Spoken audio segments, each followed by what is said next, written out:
Hey everyone, welcome to my channel. Today I'm going to be sharing with you how I turned my passion for henna into a profitable business without breaking my bank. So if you have a passion or a venture that you would like to turn into a business, stay tuned for my tips and experience that we're going to go over in this video and just kind of what that process looked like. My name is Jillian. I founded Hibiscus Henna, and like many of you, I have a passion and mine is for henna. So I took the necessary steps and the leap of faith to start my business. I actually got to quit my job earlier this year. I am starting a new day job because the season is slowing down, but I had a good minute there where I was simply working for myself, and it's been awesome. Starting my own business was absolutely terrifying in some aspects, but it was a lot easier and a lot cheaper than I thought it would be. So I wanted to walk you through what I did and sort of what to expect for a small business in the US. I've gotten this question often, and it's a common topic of conversation with me, and people are often really surprised when they hear what it actually took. I believe that anyone can do it as long as you have the skills to actually make whatever product or service you want happen. The first step was actually understanding what went into my business, and I had the pleasure of working under a business owner when I lived in Hawaii doing henna, and that really taught me everything I needed to know to run the day-to-day operations of the business, what it looked like to keep track of sales, use a point of sale system. I got very familiar with Square. I knew exactly how to do the henna tattoos, what I needed, pretty much all of the logistics there I'd already had via skills that I'd acquired. The part that scares away most people, and actually scared me away for a full year, was the legal and partially financial side. So I partnered up with my family who have had businesses before, and it was surprisingly easy. You just need to register with the government. So you need your EIN number.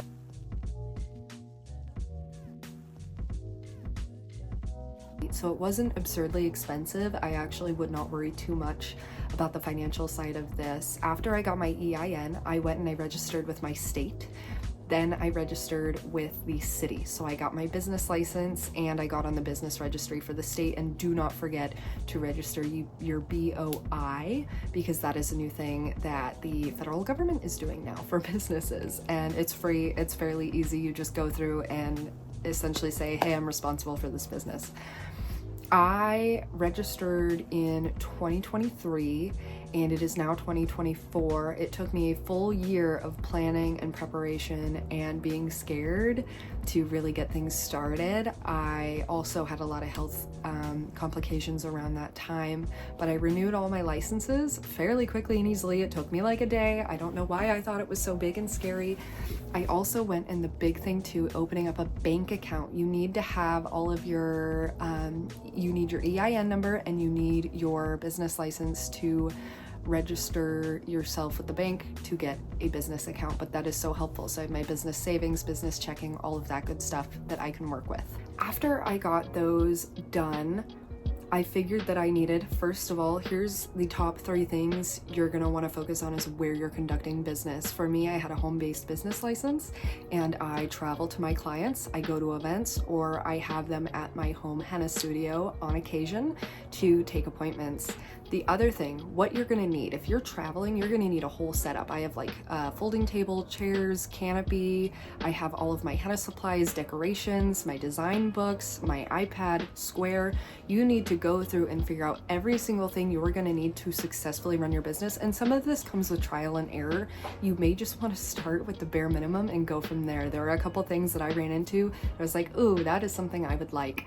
And I did figure that out along the way. Going and finding local areas to sell what you want to sell, whether it's a service or a product, is the best course of action there. The other thing is figuring out who your customers are. For me, it's really widely ranged. I mean, everyone from very old folks to very young kids want henna, and I use an extremely unique henna. If I had just started a traditional henna business, I probably would have been screwed.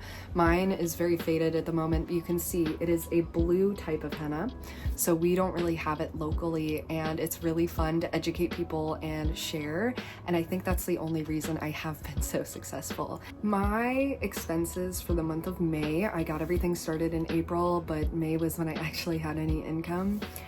They all came out to $945. Mind you, I bought all of my materials used except for my supplies like Yagua or my paper towels, rubbing alcohol, cleaning supplies. So my canopy, my table, my chairs, my baskets, everything that I needed, my tablecloths. Hobby Lobby was my biggest expense because I had to buy nice display pieces and frames. You can probably round this up to around $1,000 in reality for what I spent in later months regarding just materials, but it's a pretty small number compared to what I thought it would be. And I did buy most of these things from Facebook Marketplace, garage sales. I found a used table. I found a used canopy from an event business that was closing down. Got it instead of for $300 for like $60. I got a whiteboard for a couple dollars. All of these things you can definitely do on a budget without absolutely screwing yourself over. Don't focus so much on the price. Just find quality items that you can afford and build that collection until you can have your business steady and running, and you can upgrade later. If you've already worked in the field that you are looking to turn into your full-time career, job, or business, you should have a good idea as to what pricing looks like. If not, take a look at your competitors. I had to really look around because the pricing from Hawaii to the mainland is very different. I charge about half of what I used to in Hawaii, and honestly, I need to be charging more, but people are not willing to pay that. And that's come through trial and error, so that really does suck, but I will be moving someplace soon where I have found my clients from that area do actually pay me what I'm worth. So it depends on where you're located and how you need to price yourself. The biggest thing is really taking a look at the numbers and seeing how your profit and loss compare. So like the first month that I was in business, I had a loss because I had spent so much money on all of these materials and just had a few appointments, events, whatnot. I also worked a charity event in the next month, so that most of my profits went to, pretty much all of my profits went to that charity event, which was amazing, and it really did put me out there. So sometimes it's worth it to take those losses in order to gain clientele and customers and really get out in the community. Biggest thing that contributed to my success was branding and marketing. I designed everything I have in the same exact color scheme, so I'm very thorough on the way that I present myself in a way that's meant to educate people, that's a bit exotic, tropical. I'm a bit more luxury than like a traditional henna. So branding and marketing is so important. I got an Instagram account started, I got a Facebook account started, and I started giving free henna to all of my family so I could take photos, I could post it, and then I followed every single business in my area that I could find. I found other accounts that they all exchange information, and I went through and I stalked all of them. I liked all of their posts, I commented, I interacted. Every time you make a post, go through and find those businesses, find new people to follow, really interact and get out there. Networking is so important as well. When you're at an event or when you're out, not even working, talk to everybody. Say, hey, this is what I do. This is so cool. You know, find a way to get that topic up.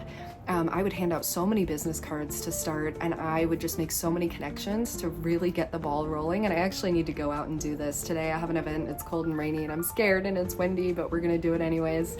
I'm gonna meet a lot of fun people and it's gonna be awesome. But a really interesting difference between my business and how it was in Hawaii, the customers there would come to me and it was a tourism-based business. Here, I have to search out events, I have to network a lot, I have to make sure I'm really active because no one's gonna find you if you're not putting yourself out there. It isn't just magically gonna happen. You have to think in the mind of what clients would want from you, what your customers are looking for, and how they would find you, and you gotta make that channel open. So you gotta open it up, like posting a lot, connecting with people, making relationships, showing more and more of what you can do and how it really benefits people. It's not about what you're selling, it's about how it makes people feel as well. I sell the experience of working with me. Sorry, it's windy, there's a tarp on my roof, I have a leak in my roof. That's a whole other video. I might actually film that process because it's gonna be crazy. But when I started, I was working 2 day jobs and pulling 40 hours a week on my business. Then I quit the other day job because the season ended, I was pulling maybe 60-hour weeks on my henna business. I spent every waking moment creating my design pages, working on my social media, looking for, searching out events, networking, emailing people, cold calling. Like, all of these things are so important. Now I have to do far less of that because I am a more well-known and established business within just 6 months. The other thing that you have to do is be open to learning and taking criticism. When you meet other businesses who have been doing this for longer than you, ask them questions, make friends, and don't be afraid to take criticism. Be accepting of it. Say, hey, what would you do differently? And if you hate that, maybe don't do it, but try it and see what you think. Look at the people around you and go, oh my God, that's a great idea. Keep learning and keep seeking out information. Watch videos. Find ways to increase your value as a business owner as well. And if you're gonna have employees, learn how to handle people and learn how to expand. You got to learn who you need to hire because it is so important who works with you. I miss having employees. I don't currently have any, but that is also so crucial, especially when you expand. I've been moving into the digital space, hence why I'm filming this video, and I've also opened up an Etsy shop so I can continue doing what I love even in the slower seasons. It's really getting cold here now. The weather's dying down. The only thing I really have going is some fall festivals, October, Halloween, and kids parties, which is amazing. But I also start my other seasonal job doing taxes, which is very fun. I originally learned taxes, so I wasn't afraid of my business taxes, and it's translated into a decently well-paying career on the side, outside of my business. So all of these things, I want to end with this conclusion. What led me to my business and all of the good things in my life was finding the things that scare me and doing them anyways. Learn about them. Taxes scared me. So I decided to take a tax course and I got a tax license because that was also scary, but I wanted to do it. Then I had a job and I was terrified to do it. I was terrified of messing up, but I did it anyways. And I just kept learning. The opposite of fear is learning. Learn about it. You will be less afraid, and then do it. Prepare yourself. It will be so much easier, and it really helps overcome procrastination too. Seek out things with curiosity when you feel fear about them. That will change your life. To conclude, starting my business was incredibly rewarding. It was so healthy for me, and it was so fun and challenging, and I wanted to get on here and share this with you because I know you can too. It's not always thousands and thousands of dollars to do these things. Sometimes it's a bit of ingenuity and a little bit of savings in the bank so you can get started on what you love. I really hope that these tips have been super helpful for you, and I hope that it sparks something in you to go and do that thing that you want to do, to go and do the thing that scares you, to research it and to make it happen. You are going to regret so much more not trying than if you tried and failed. I have done so many things in my life that I have failed miserably at, and honestly, social media might be one of those, but the secret I found is that I have stopped giving up. I take a break if I have to, but I don't give up anymore. I have gotten stubborn with things. I will fail and fail, so I will try again differently. Don't just do the same thing over and over again, but eventually you're going to make progress. And 1% every day leads you to being a lot of a percent better next year, okay? So small steps. Be patient with yourself. Now, if you found this video helpful, make sure to like, subscribe, comment down below to let me know how your experience has been wanting to start a business, starting a business, having a small business. I would love to know what questions you might have that I didn't get covered in this video because my brain is a little bit fried today, but it is what it is. I got my coffee here on standby, and I'm so happy you could join me. I'll see you in the next one.